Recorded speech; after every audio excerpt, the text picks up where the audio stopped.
What's going on, everyone? Nick from Comic Culture here. It's time for Nick at Night, the Kidney Stone and Head Cold edition. Let's very briefly talk about the books we read this week. We're going to start over in Marvel. We have Spider-Man Noir from Eric Larson. The biggest draw for this book was Larson on the writing.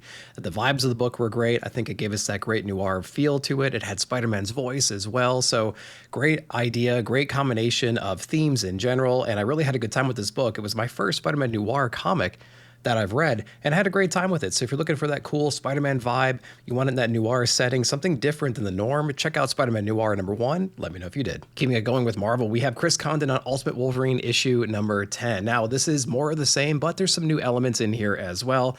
We have a cool interaction between Wolverine and Sabretooth. Sabretooth going in a little bit of a different direction. He wants to save what he has close to him, but they have to defend everything, right? The world, their team, their way of life against this Rasputin team, right, from the council. And so there's a big battle at the end and everything, and there's some pretty cool moments that happen in here. Still don't know where it fits in the overall Ultimate Universe, which I think is a problem at this point, but they're going to be smashed together here very soon. Can't wait for that. Ultimate Wolverine, more of the same, but with some cool moments. Let me know if you read it. Hopping over to DC next, we have Absolute Green Lantern issue number 7. Now, I dropped this book a little while ago, but I heard Riley Rosmo is going to be on the interior artwork, so I wanted to see where the book was with that new art change. And I got to say, I'm completely lost now. I thought I was lost back in the day when I read the first 4 or 5 issues or so. Now I don't know what the heck is going on. We're in different planets. We have all new different antagonists and protagonists we're dealing with. We have a Venom-like guy that is just crushing whatever the Lantern Corps is at the planet they're attacking at the moment. And then, of course, we have some newer faces showing up to help save the day. And we have introductions to some new villains towards the end of the story, which was kind of exciting. I will say the art overall is a big upgrade from what we had before. Not knocking the previous artist, but I'm just saying I just enjoyed this kind of look, this vibe, this feel from an art point of view. I like it a lot more in this one. Just the story is just losing me overall. Absolute Green Lantern number 7. Let me know if you read that one. Next up from DC, we have Batman issue number 2. I almost said Absolute Batman. I'm just so used to saying Absolute in front of a lot of these DC books. Number 2 is out. Fraction's doing a great job of changing the vibe and the feel, like the aesthetic of this Gotham City and our Cape Crusader here, featuring Tim Drake, which is a great addition, I would say. Tim hasn't had a lot of spotlight lately, and so it's nice to get him back in the picture. He gets himself into a lot of trouble, and Batman basically comes to his aid. A lot of relationship building between the GCPD and the Bat family is needed. Of course, Vandal Savage is still running stuff from the commissioner side of the house. And yeah, so I think the story is fresh. It feels new. It feels detective. It has that Fraction element to it, which I think is great. I complimented the art team. We have Jorge Jimenez and we have Maury on the colors. I think the colors are beautiful in here. Really great job of accentuating whatever Jorge is doing on the line work. And so I just love those two together on a book. So I'm really excited for that. I'm really digging the vibe and the feel and the look of the story so far. It hasn't been bombastic. It hasn't been in your face just yet, but it's been interesting. And that's what I really want in a Batman book. We have issue number 2 out. I thought it was great. Let me know if you read it. Continuing DC, we have Absolute Superman number 12 from Jason Aaron. We're stepping back a little bit in here. We had a crazy last couple of issues. Basically, Superman being tortured by Brainiac in a very interesting way. I loved all of that. Trying to change his psyche a little bit. We've escaped that situation. We're pulling our forces back together. And we have a really cool, quiet moment between Superman and his cape, right? That AI cape that he's with. I think his name is Soul. So it's interesting to see those two kind of reconnect a little bit. Reconnect with Lois and Jimmy. We have some other flashback moments and things like that. This is the calm before the storm. So I'm excited to see where we go in 13 and 14. Absolute Superman number 12, pretty good. Let me know if you read it. Next up from DC, we have Absolute Evil issue number 1. I had high expectations for this one. L. Ewing is on it. I don't really click with a lot of things that L. Ewing is doing. There's some cool things that happen. There's some great moments inside of here. Interesting relationships and topics of conversation. The Justice League that is formed, the evil Justice League that is formed inside of here has a cool origin story, I would say, like philosophy behind them. And it's led by one character that has this grand monologue towards the end. I appreciate the monologue. I don't appreciate maybe the delivery or the impact that it had. I understand like the high stakes, but it is cool to see these really powerful evil people getting together, pooling their resources and acknowledging the fact that we have a Wonder Woman and a Flash and a Green Lantern and a Batman just out there wrecking shop and a Martian Manhunter. They need to pool their resources because they're going to be outnumbered very quickly. So it's a very cool concept, I would say. Some of the high points were lost on me. I say I think it just has to do with the writing. The artwork was pretty cool as well, so I just thought it was a decent package overall. I wanted a little bit more. We'll see what it morphs into later. Let me know if you read it. The next up is Zatannic Panic issue number 1, an anthology series I didn't have a lot of high hopes for because I really can't stand anthology stories, to be honest with you. It just seems like we don't have a whole lot of time to build on the characters, on the scene itself, on the story. You know, they were able to do that inside of here. Every single story, for the most part, I'd say 80% of them was impactful. It had a beginning, middle, and end. It had a great creative team on it. A lot of them I didn't even know. So from an artistic point of view, they were gorgeous. And the story itself did the best it could do with the amount of pages it had. So there's a lot of familiar names. There's a lot of new ones in here too that I'm going to have a great time going on Instagram and trying to find what other books they have coming out, things like that. So I think they did a great job of like putting us into the mood. Each story was impactful. It had its own meaning and message, and it blew me away, to be honest with you. Like, this book is way better than it should have been,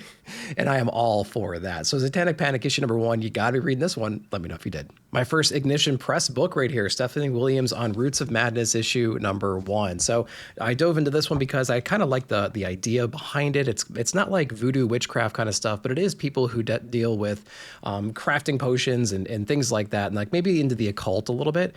So I wanted to dive into that and see what's going on. What I appreciated is like this book could have had some thick accents, you know what I'm saying, inside of it that really kind of pulls you out of the story, or at least it does for me because I'm a moron. And it didn't have a lot of that, but it did have this young woman growing up, this young lady. She's growing up with a mom who's kind of like holding back a little bit, like teaching her all the ways of the craft.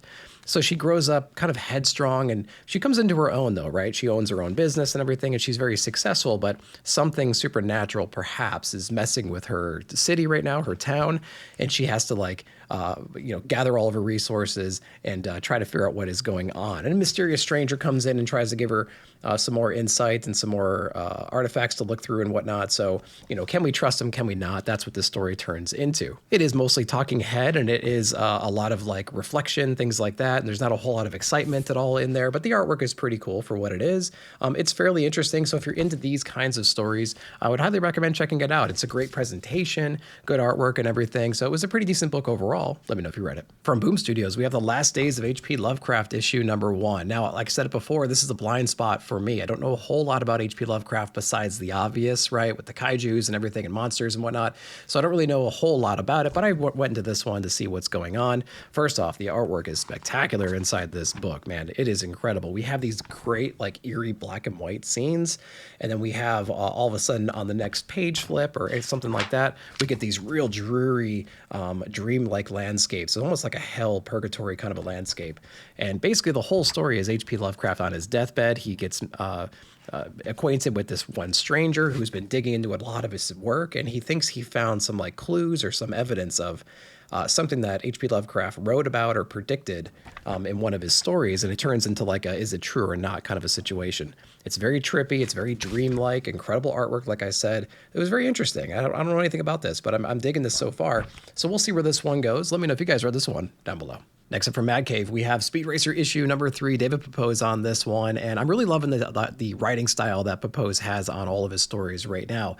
This book in particular has a little bit of a different vibe change to it, I think, and it's well received. I really like that. I like the drama between our protagonist and the like rival racing team. I like all the mystery behind Racer X and like his backstory and how it all intertwines and how nobody really knows what's going on just yet. The high-flying stakes of the races and everything, the ingenuity inside the cars. I'm really digging all that stuff. So it's a really exciting book. It has a lot of great drama to it too. And it's just a fun book to read, which is great. I love those kinds of books. So Pepose is doing a great job, man. Speed Racer issue number 3. Even if you're not familiar with the franchise, you can go right into the series and they're going to teach you everything you need to know. It is awesome. Make sure you read it. All right, we're going to wrap it up in Image. We have Rook Exodus issue number 7. Fabok on this one with Jeff Johns. And we're back, man. We are back into the Warden's realm, and we are going around the world right now trying to collect or trying to align ourselves with whatever Wardens are still left on this dying planet that was abandoned by this company who thought it was going to be a paradise for the elite, things like that. So I like everything about this book from an art point of view. I think the story is pretty good as well. There's some cool wardens that they're going to be introducing throughout this. And yeah, man, you just spend all day just looking at the artwork and the coloring and everything from Brad Anderson is spectacular. Rob Lay is on the letters, and it's just cool to be back in this world in general. The creative team is really excited to see where this book goes and is happy that the reception is as good as it is. I think what I'm most excited for is not necessarily like the story. I think the story takes a backseat, to be honest with you. It's just the interior artwork, and we're going to be getting some really cool wardens. We get a preview of one at the last page turn inside this issue, so I'm just like more excited to see what kind of crazy crap we're going to be getting in the story, or in the artwork rather. And the story is like taking a backseat, which is not a bad thing. It's just overshadowed by the amazing artwork, I'd say. So let me know if you guys are reading this. Let me know your thoughts down below. Then lastly, we have the conclusion of this Kaya arc right here, issue number 30, Wes Craig on this one. This is really the pot overflowing. It's bubbling over inside the issue. We had basically Jin transform into this giant demon monster while they're trying to figure out this prison break, trying to free all these different slaves. And basically it's an issue where Kaya is trying to rein all that in, you know what I mean? And so it turns into like a slobber knocker between the two of them.